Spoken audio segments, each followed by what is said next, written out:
Hi, thanks, Nicole.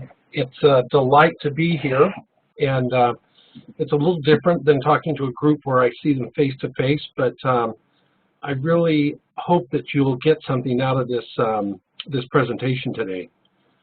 So I've asked you to answer two questions. Um, a simple one: I made a commitment to eat only 2,500 calories a day, and last night I had a pint of Ben & Jerry's ice cream that had 5,000 calories. Why did I do it? So type your answers in, and then in a few minutes, Nicole's going to process those for us, and when it comes time, we're going to talk about your answers. The second one is, my grandchildren were supposed to clean up the playroom before they left, and they didn't do it. Why didn't they do it? So if you could, just take a couple of minutes in this session and answer those. This poll's only going to be open for 5 minutes, and then we're going to, Nicole's going to start tallying them. But what I'd like to do is, one of the things that social scientists have always been interested in, why do people do what they do, and how can I get them to do something different?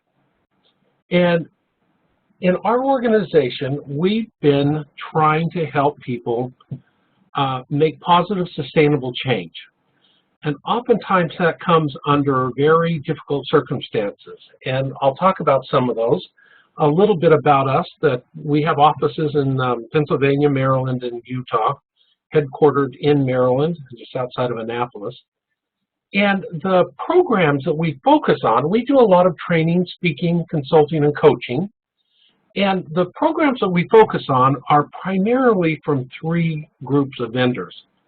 One is Vital Smarts, and you'll see there they've got the programs Crucial Conversations, Influencer, Crucial Accountability, and Change Anything. And then we have Personified Leadership, and then an organization called the Culture Works. Those of you who have been on earlier seminars and heard my colleague Beth Rudy speak, she has spoken primarily from the works of the Culture Works organization. Today, I'm going to draw most of my presentation from the Vital Smarts product called Influencer. And so, once again, how you answer those questions is going to give us an idea more about how you think than about how I think. And so, let's kind of jump right in to a statement that we believe is true, and I hope that by the end of this session I will have inspired you to also believe this is true, and that is that one of the most important capacities we have as human beings is our ability to influence behavior, and not only our own, but that of others as well. And so whether you are trying to get somebody to buy a proposal, whether you're getting somebody to take the plan that you've designed and had them implement it, or it could just be you want your partner or loved one to join you in a religious service. It could be almost anything. How do we do that? And so what we're going to talk about today is that organizationally, it's not so great. Okay, we don't do such a good job of that. Here's some interesting facts. One of them is that, you know what, as much as we have these change efforts in organizations, almost 85% of them fail. And when you look at personal change, 19 out of 20 diets fail.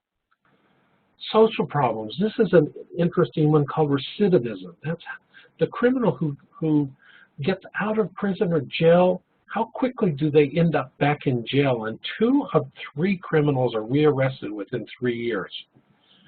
When I was took a tour through the local jail here in Maryland, the warden said that he expected 50% of the people would be back within 5 years. And this is saying it's even sooner that and more than that. And the interesting thing is AIDS has affected just millions and millions of people over the years, and it is a behavioral change that could completely stop the proliferation of AIDS. And so we lack influence. And if our capacity, if one of the greatest capacities is our ability to change our own or others' behaviors, then why aren't we more successful at it? And we think one of the biggest problems that we face is we don't think about change in a really systematic way. We think about it in almost a serial way of one after another, not in a very systematic way. And so here's the first question. So why did I eat so much? Now we don't quite have all the answers tallied just yet, but oftentimes people will look at this and they'll say something like, you were too stressed, so you just ate, or you just had no self-control, or you just loved it. It's just your comfort food is ice cream. And so oftentimes when we look at how we answer these questions, it gives us some idea how we approach problems in the workplace when somebody didn't do something they were supposed to do. And the model that we're going to be looking at today is a model. It's the influencer model out of the book Influencer by Vital Smarts, but it gives us a very systematic way to view not only behavior and influence, but also how it impacts the workplace in both positive and negative ways. And so I'll be talking about each one of the pieces of this model and going back into our answers as we move along in this model. So for the time being, we're going to talk about the model, and you can see that we've got gray bars going one way and gray arrows going one way and green arrows going the other. To begin with, we want to look at it and say, why is it that we're getting the results we're getting today? What's causing that? And so you could look and say, so what caused the fact that Paul had a commitment to be weight conscious and in fact lose weight, and yet he didn't? Not only did he not, but he was eating twice as many calories as he should have been. Or the grandchildren didn't do what they're supposed to do. And if you put that into the workplace, why is it that we may not be meeting our proposals on time, on spec, and on budget? Could it be that we're running over budget or running over time or questions like that, or problems like that? And so as we think about them, the first thing we want to do is start at the result side. And I've modified the quote from Alice in Wonderland. This is a slightly different version of it, but the point is that if you don't make your goals SMART, if they're not specific, if they're not time-bound, if they're not realistic, achievable, you're going to miss the mark. And so that point that if you don't know where you're going, then any road will get you there, we've got to think about what does success really look like. We've got to determine that. And if we don't, then how do we know whether we've hit our mark or not? And so the first thing we've got to do from the model perspective, I'll take you back to the model for a second, is this idea of clarifying our results. And so that's the first thing we have to do. What is it we're trying to achieve? So it could be on time, on budget, on spec. And by the way, we look at three areas: ourself, the team that we work with, and even the organization. Sometimes we don't get to determine what success looks like for the organization, but certainly for the teams and for ourselves, we do. So we've got to define that. Okay, so now if we want to make change inevitable, the other big piece of this is that we have got to focus on behaviors.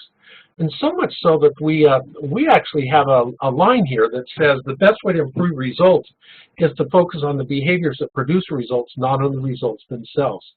Now, why do we say that? We say that because if we can get you to change your behavior, we can get you to change your results. And that becomes a profound thought when you think about, okay, I want to hit our projects on spec, on time, and on budget?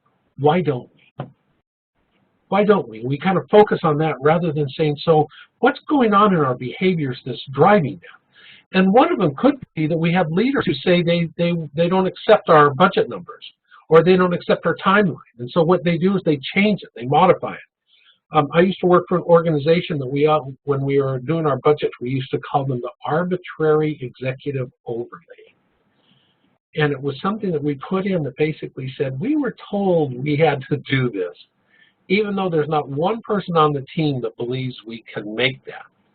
And so we have to think about the behaviors. And here's the other key point, and you can see from my little diagram on the picture on the left.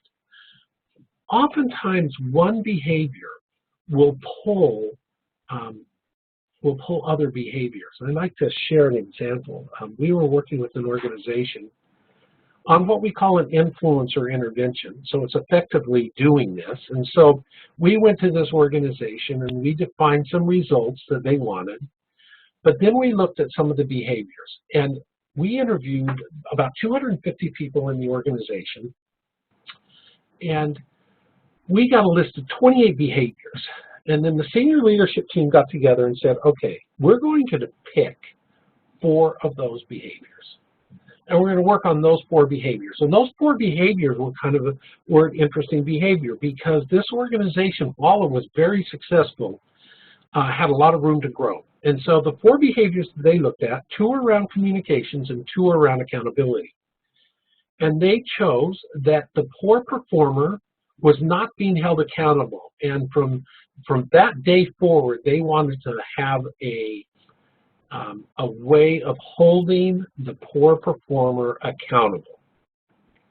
And then the second one was that, the good performer was not even thanked in many cases. The good performer was just not rewarded or even recognized. And so those were 2 of the behaviors. The other 2 behaviors is they felt like good ideas were just never filtered up. When we interviewed the employees, they'd say, oh yeah, I give an idea to my boss and it goes into some black hole. And if it comes out of that black hole, it comes out as my boss's idea, not the team's idea or my idea. And so one of them was, good ideas are just lost. And then the last one was, nobody knew what was going on in the organization from top down. That the messages that were being sent were being delivered by the senior leadership team to their own teams and their own managers in a way that people couldn't understand. Why are they saying it that way to this team and this way to that team? And so they decided that they needed to have a unified message. So these four vital behaviors: hold the poor person accountable, hold the poor performer accountable, hold the find a way to reward the good employees, communicate up ideas, filter up, give feedback on the ideas, and then the last one was share what's going on in a way that everybody was on the same page. And so those were the 4 vital behaviors. And what was really interesting about these vital behaviors, and I've got a list here, and some of these were part of that, but over a 18-month period of time, we'd measure quarterly the results. And we always had some measures that said, how are we doing compared to last quarter? And within about 18 months, we were getting pretty flat results, meaning we were not changing. We were not getting better. It was about the same as last month. So the CEO gathered 3 of us, 3 of the consultants together with the senior leadership team and said, this is not working. We're spending money on you guys and it is not producing any better results. And so, you're always thinking, oh man, there goes my project. And he started brainstorming about why was this happening. And finally, one of my colleagues says, can I read you the list of the original 28 behaviors that we wanted to work on? Now, mind you, we focused on these 4. And he started reading this list, and the CEO says, wow, that is not the company I work for today. And so I say that because working on these 4 behaviors drove so many other positive behaviors that if you want to have a positive if you want to have a positive impact in your workplace, find those key vital behaviors. Now, I would say that I think, by the way, these 4 that I've listed are vital behaviors in every organization. And so the idea of being able to speak up, we see so often people who will say this, "Ooh, I'm not going to say a thing. If I say something, I'm going to be in hot water, or it will go bad. Or, you know what, these guys don't know what they're talking about, but it's their project, let them sink." We think, why aren't people speaking up? The second one is this notion of holding people accountable. We're working with one organization that was worried every day about safety. It's like the Washington, D.C. metro area. You know, people worried about whether trains and buses are going to provide a safe trip home. And this organization had 3 safety practices that if you violated them, you could actually be fired. But one of the things they found was that the younger managers, we called them the young MBAs, just didn't feel comfortable holding others accountable, especially those who have been in the organization for 20 or 30 years. And so one of the things that they struggled with was at the moment of infraction, in other words, when they saw somebody getting on a ladder or going under a ladder or doing something that was not safe, they turned away. They didn't say anything. And so they changed the whole thing that says we are going to hold people accountable at the moment of infraction, which is as soon as they see it, say something. Then the other 2, which we think are very, very important, and I'll talk more about this a little later, is the idea of praise. And that is such an important leadership role, and that is such a simple thing that can be done, and when done sincerely, has such a positive impact in the workforce, in the workplace. But oftentimes, you'll hear people say, "I am held accountable 100% of the time if I make a mistake, and I'm held accountable 2% of the time if I do something really well." And so we think that 3rd bullet point is key. And then the last one, this is the 5th habit out of Stephen Covey's book, The 7 Habits of Highly Successful People. And the 5th habit is seek first to understand and then be understood. And all of the influence stuff that I talk about today, that is the key, is if I can suspend my judgment for just a moment, I can change the way I behave, and I can change the way the others behave. And so these are some of the vital behaviors, and there are many. Now, how do we find these vital behaviors? And this is such a fun concept for me because it is what we call crucial moments. And so I've got a picture here of the DC area. And if you're in the right 2 lanes of this picture, you will be forced to take that ramp that sends you off to a different road than if you were to take the left 2 lanes. And so if you're in that one of those right lanes and you want to be in the left lane heading north, you have to ask yourself, what am I going to do in that moment when I find myself in the exit lane? And if I find myself in the exit lane, what do I do about that? And this is the crucial moment. And the crucial moment is I have to make a decision.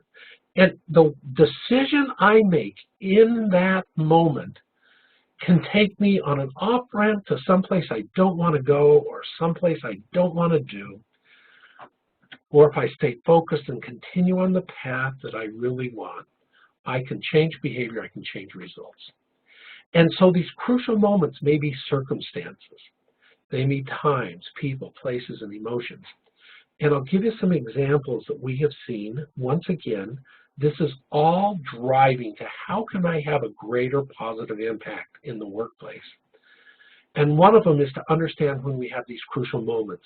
And so we were working with a guy who just blew up at his team when he would have a team meeting and they were either off on their specs, on their budget, or on their timeline. And so the circumstance was when he got bad news from the team, that instead of seeking first to understand what's going on, what he did is he just blasted them. And when he did blast them, he was very mean, demeaning, degrading. There are times when he would, you'd look around the room, there'd be 13 managers in the room, and they would all be looking at their feet, or they'd all be looking down at something and not looking at him. And in that moment, what we wanted him to do is to stop and own it and say, hey guys, this is very frustrating to me, but can somebody share with me what's going on and why is this happening? And in some cases, it might have been out of their control. In other cases, it was completely within their control, but he never once tried to understand. He always felt like he knew what was going on and why it was going on. And at times, he burned a lot of bridges. It got so bad that we were hired by the Vice President of Human Resources to come down and coach this guy. And we coached him about twice a week for almost exactly a year. And he just did not see what he was doing. And at one point, he was so demeaning that he called us up and said, oh, he actually realized he'd been so bad that that he was driving people out of his department, and he wanted us to see what he could do to correct that. And so we tried to get him to correct that. He ultimately didn't, and he ultimately was fired. But we get these calls from the HR, the Vice President of HR, saying, you guys, we're hearing people want to leave their right and left because in this crucial moment he did not know how to behave differently. That I wanted to talk about is, so if you said to me that the reason that I ate the ice cream is because I just lacked discipline, and a lot of the answers, I'll bet a lot of the answers go to me as a person, that they are all about I didn't care, I couldn't control my impulses, and so I ate the ice cream. But what's interesting is the answer to the second question. And that is, when you looked at my grandkids and say, why didn't they? You might have said things like, because they knew I'd clean it up, or my wife would clean it up, or their mom was yelling at them, and so get out in the car, we got to get home. Or you started looking much broader than you're just a slacker. And so I need to find my a slide here. So the reason that the change seems so impossible is because we look at that room and we say, you know what, you're just a slob. You're just a slob. And so we look at that and we draw the conclusion and we base it on, I've got a slide here. Here it is. We base it on this concept called dispositional, which is, it's all about me. It's all about I lacked motivation. I didn't have the desire to control my willpower. But yet, when you looked at the second question, you looked at the situation. We call that situational awareness versus dispositional awareness. So situational awareness is you look around and you say, wow, there's all sorts of other reasons that the grandkids may not have picked up the toys. Maybe they didn't know where they go. Maybe the shelf was too high and they couldn't put them away. And so oftentimes when we look at either one of these problems, it says more about us than it does about me, or more about the person making the judgment than it does about me. This is so common that psychologists have called it the fundamental attribution error, meaning that we attribute to others, we attribute dispositional awareness. In other words, you didn't want it. It was about their own being. They didn't care. But when somebody challenges us, we have all sorts of reasons. You know, I was waiting for somebody else to get me information, or, you know, the computer system shut down. And so when we look at problems, in that crucial moment, so now I need to go back a couple of slides, so bear with me. So in these crucial moments, when we are faced with the circumstance of you didn't perform a task, in that crucial moment, if we think that the person is just a slacker, we're going to come across much differently than if we say, "Wow, I wonder why that didn't happen." And to us, this is the message. If there is only one takeaway today, well, hopefully there's a couple, but if there is just one takeaway you can walk away with today, it's the notion of the fundamental attribution error, which says, do not, in that crucial moment, do not presume that it is only motivation that is causing the problem. Because when you do, you lose your ability to influence others' behaviors when all you do is see the problem as you just didn't try hard enough. You just didn't care. And if you think about the situational nature of it, you can look at this and say, wow, maybe there's something else going on that I am not aware of that's causing this problem. So with that in mind, those are the answers to those. So those of you that wrote down answers, I would encourage you to look at those and say, so why did you answer them differently? Did you cut the grandkids some slack that you didn't cut me? And so once again, here's the systematic look at influencing behavior. And so I'll take you through the model one more time. You've got a result. Behaviors drive results. There are lots of influences that go on that influence behavior. And so we do an analysis on saying, so why are we experiencing the behaviors we're experiencing? And in many of these cases that we've worked in organizations we've worked in, one of the reasons that we have these we don't do these vital behaviors is what we call moral slumber. It's not that people don't care. It's that they don't think about it. They don't see it. And so unless we talk about it, unless we systematically think about it, it's just not in our mind. It's not in the front of our minds. And so the model, the analysis goes from right to left. What are the results that we're not getting? It might be we're not getting things done on time, on spec, on budget. So why? What's happening? What are the behaviors that are driving that? And so you look at the key behaviors and say, so what are these key behaviors we need to be driving, you know, I'm picking projects on time, on spec, on budget.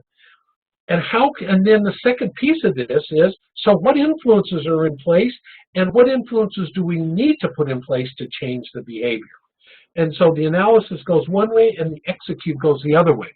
So if we systematically think about how do I influence behavior? So we're going to talk about that notion of influencing. And there are 6 sources.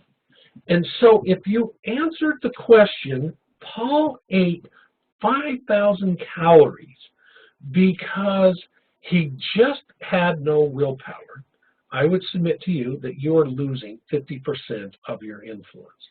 When you come to me and say, Paul, you just don't have enough willpower. And I might say to you, you know what? I don't know how to handle the emotions when I get in a fight with my children or my wife.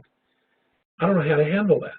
And so for me, I go to my comfort foods, ice cream. And so I just take the ice cream and I eat it all. And so we don't even think about that as being an ability to manage my emotions. We look at that and say, oh, you're just a slacker. And so then what happens is somebody who's coaching me or trying to help me, if all they see is you just don't care, you just don't have willpower, they lose their influence. They don't see the broader picture. So we're going to look at each one of these sources because there is it's not a conspiracy. I want to say it's not one case. There's a conspiracy, and it is all of these things are conspiring against us, both the personal and both the motivation and ability. So I want to systematically go through these fairly quickly, and then by the way, at the end of this, I'll throw this out now. At the end of this, if you'll email me, I'll put my email at the very end. I'll actually send you a PDF of a worksheet that you can use that actually takes you step by step through this. That you can look at anything and say, okay, how do I make change? How can I influence behavior? So let's look at personal motivation. So personal motivation basically says, let's in a room by yourself. Do you want to do it or not want to do this particular behavior? And so it could be, if I'm looking at, I want to control my temper. That's probably one of the biggest ones, is controlling temper. But I'll give you one that was actually more perhaps relatable to you folks as engineers.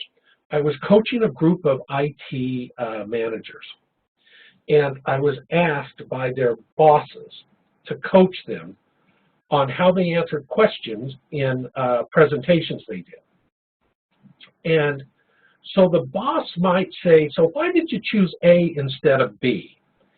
And I would say almost everyone, it wasn't quite everybody, but almost everyone took that question as a personal attack. And they saw that as a personal attack on them and their credibility as a person. And so they answered the question defensively. And their tone of voice came across as being defensive, rather than looking at the question as being one of curiosity. It became a question of a challenge. And so one of the things that we wanted them to start doing is to look at questions that came to them out of a mindset of curiosity, not out of a judgment as I'm being attacked. And so if you think about personal motivation, the idea of wanting to defend yourself is such a strong behavioral desire. I want to defend myself against an attack I'm feeling. But if you can suspend that and say, oh, I wonder why they're asking that, or I'm going to treat that as a curiosity question, I'm just going to answer it, then all of a sudden you change your mindset. And you may actually influence them in a very different way than coming across as being defensive. And so sometimes, personal motivation, sometimes actually having to put in a new behavior is not always easy. And it was a little difficult. I had to coach some of these guys 2 or 3 times before they made their presentation to say, so I'd say this in the coaching session, I'd say, so you chose to do this way. Why? What made you choose A instead of B? Actually, no, I didn't use the what because the what's a safe way of putting it. Why did you choose A? Can you share with us? And I'm telling you, they all felt attacked. So in that moment, that crucial moment, if they could just suspend that behavior of wanting to defend and just relax and answer the question. Boy, the phone call I got a phone call back from 2 people that said, it was just awesome. It was so great.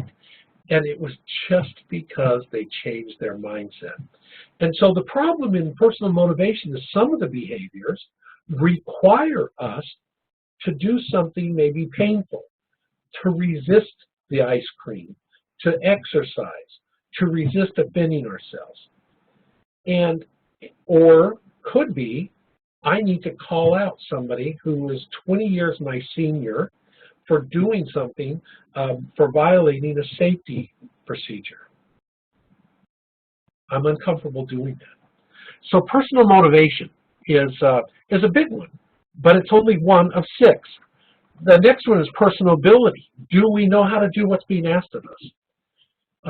And a lot of times, personal ability, we don't see it as being the ability to manage our emotions, the ability to manage that crucial moment when our emotions kick in. I'm thinking about just wanting to lash out at you, but I have a skill that says, whoa, wait a minute. Seek first to understand, then be understood. So instead of attacking, ask a question.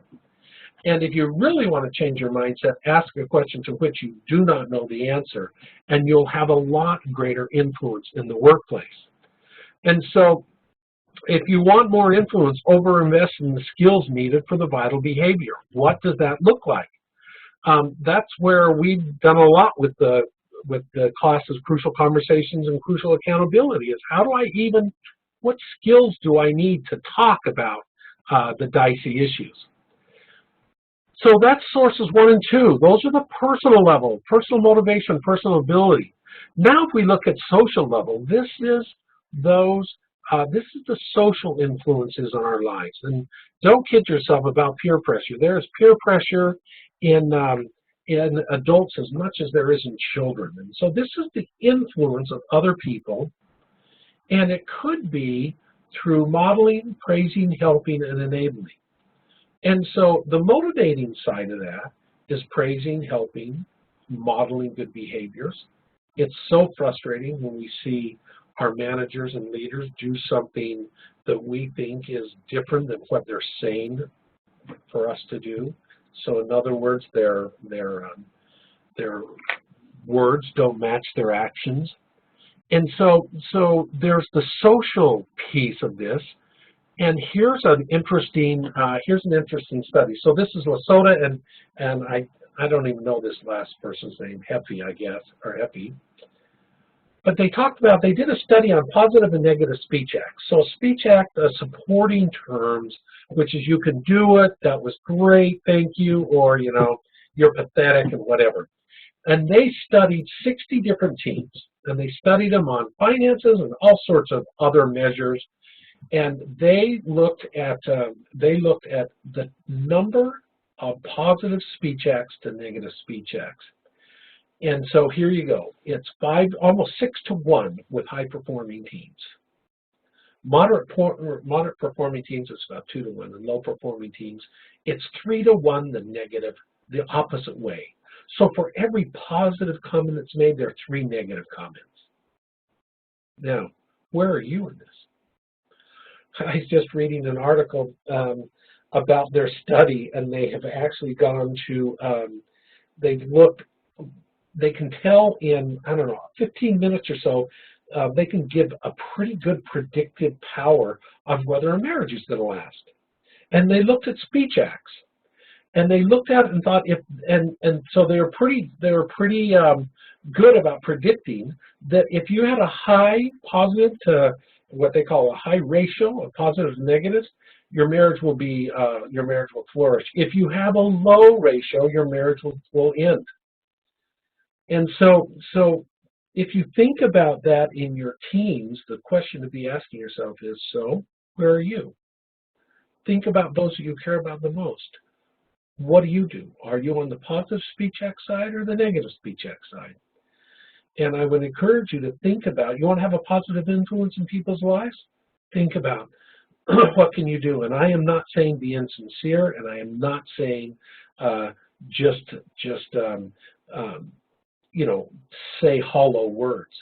But I'm saying think about ways that you can say, even to the poor performer in your office, thanks for doing this. I appreciate it. Little things matter immensely.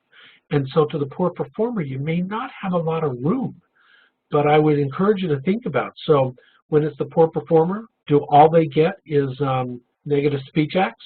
Something to think about. Okay, then the next one, so that's source 3, and I just want to touch a little bit on source 4. When we use the word enable, so often we use that word with negative connotations. We enable the alcoholic. We enable the drug addict.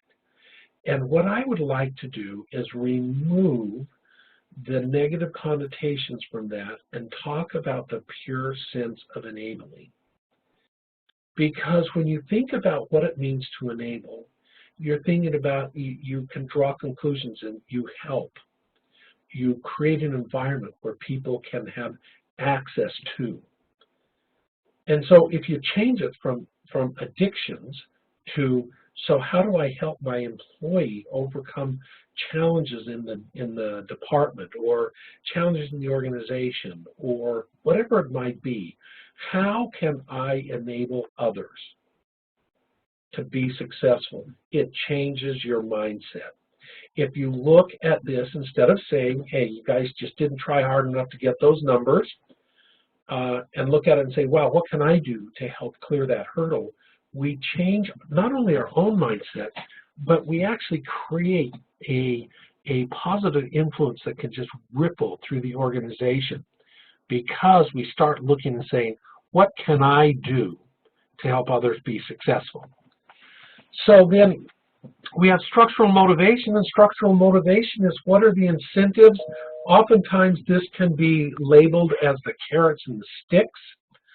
And this was actually one of the sources that the company I was telling you about earlier was, is that they actually looked at this and said, you know what?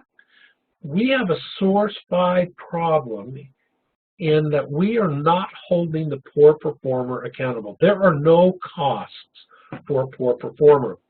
I'll give you an example of how this really played out in that organization. The organization worked in the agricultural business, and they would take diesel fuel out to farmers so that they could run their big watering machines.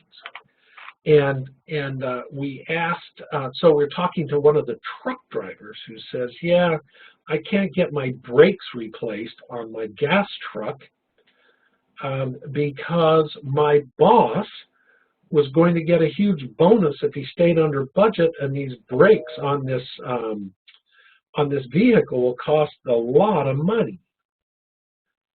And we thought, wait a minute. So we have 2 incentives going on here. We have an incentive to stay within budget because the manager is going to get a nice bonus if he stays under budget. And so we also have this incentive that there doesn't seem to be a cost yet. There's been no accident, so he didn't have to worry. Had there been an accident, it would have been a nightmare. And the second one is we're talking to the mechanic who says, I get under these trucks every day and wonder if it's going to be my last day. And I'll tell you, the president of the company was with me in this interview. And we said, what are you talking about? And he says, yeah, I have we use car jacks instead of truck jacks. And a car jacks only goes up to a certain poundage, and these are much heavier than that, and I'm just waiting one day for this thing to collapse while I'm under it. I'm telling you, the president of the company was almost in tears. And so we thought, oh, this must be thousands and thousands of dollars for these jacks. And it was like $1,000. And so the president asked the guy, he says, so how much were these cost? He says, oh, you can probably get one for $1,000. And once again, here it is, the same manager had put the risk of his employees behind his own personal bonus. So one of the things the CEO did is said, hey, wait a minute, that's my fault. That's my fault. And so the CEO put an edict out after he heard this and said, all safety expenditures come out of my budget, not the operating group's budget. And overnight, things got fixed. Overnight, the jack was purchased. Overnight, the brakes were fixed. All because somebody took the incentive, the financial incentive, away from managers to do what they're supposed to do. So you ask, why am I driving an unsafe truck? I'm driving an unsafe truck because there was an incentive to stay under budget. Why was there an incentive to stay under budget? Because the way management had structured the bonus structure, the bonus system. So that's what Source 5 is all about, are there carrots and sticks? And oftentimes we don't have them applied properly.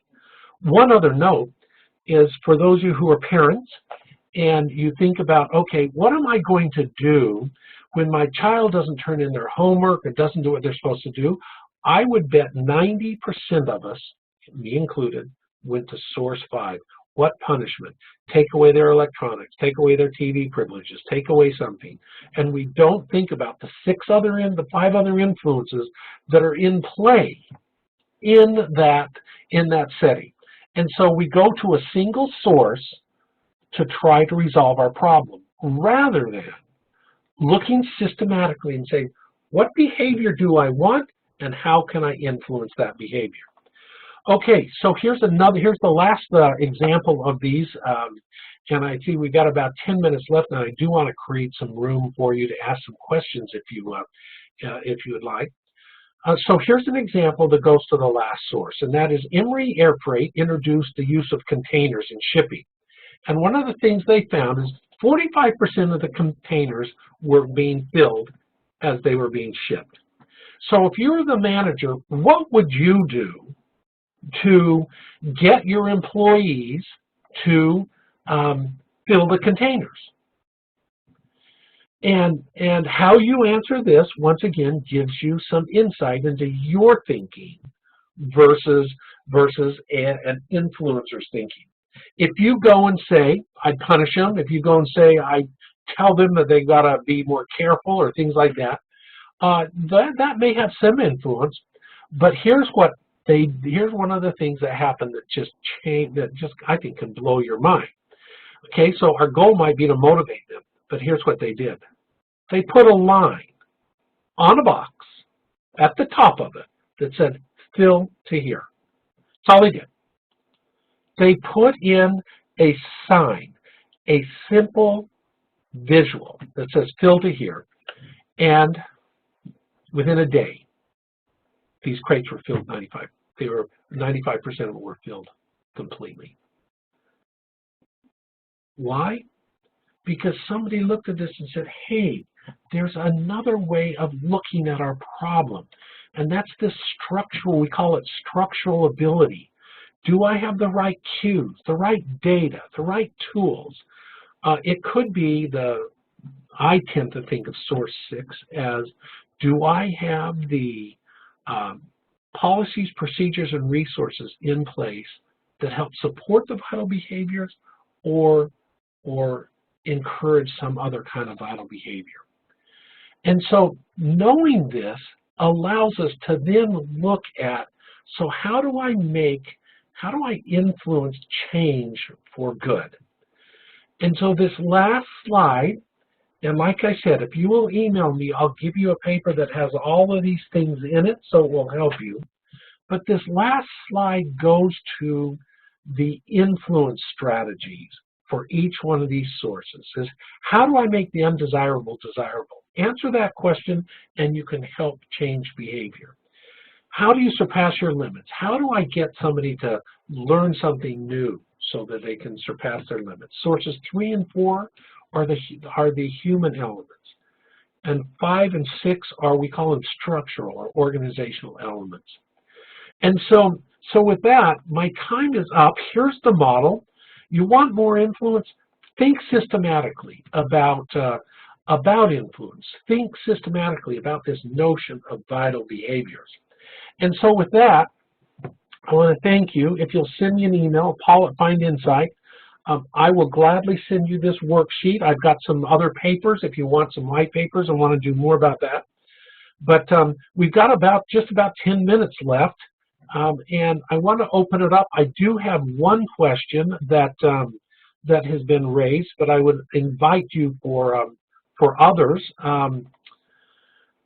So let me see if I can find,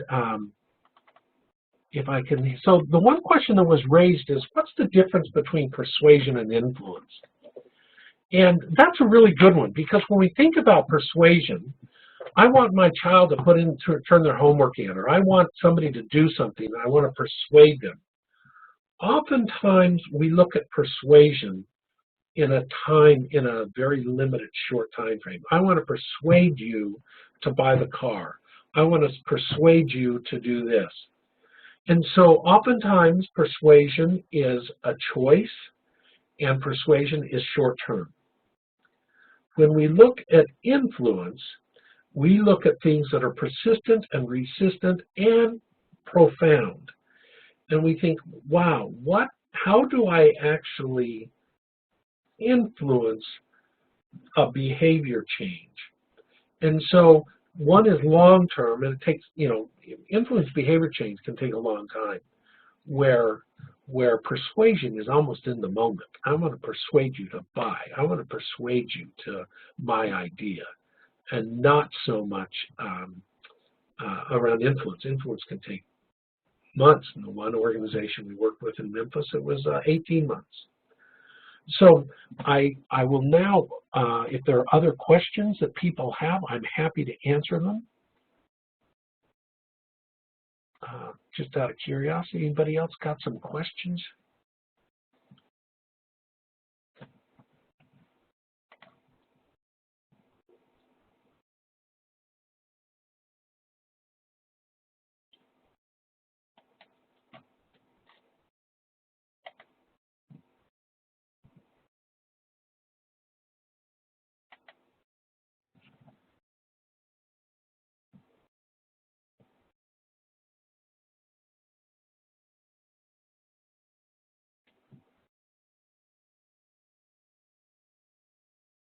Okay, so here's one. What are some of the biggest challenges you found in influencing behavior change? I think one of the biggest challenges is being able to identify the vital behavior. And I think the second biggest challenge is when we look at behavior change, people think it should just be so easy. Just change your behavior. And so in this railroad company where we wanted these young MBAs to just confront these people who were violating safety procedures, it was really hard. He said, how am I supposed to call somebody out who's my dad's age, my grandpa's age? And the notion of I can't do it, in that crucial moment, they tell themselves, I can't do it. The results will be bad. And instead, what we find is, if they can in that moment change their mindset to say, you know what, this is important. This is important to us. I want to make sure that I don't have to call somebody up and say, hey, your employee or this person working for me just lost a finger because of something that happened. Another question is, how long does it typically take to make a behavior change that the individual won't revert back? I just reading a paper the other day that said, in the brain we have these things called neural pathways. And those neural pathways are habits. And oftentimes we used to use the term, it takes 21 days to change a habit. And actually, it takes, I think the scientists now are saying it takes 5 days, but you have to repeat the behavior over and over and over again in those 5 days to create a new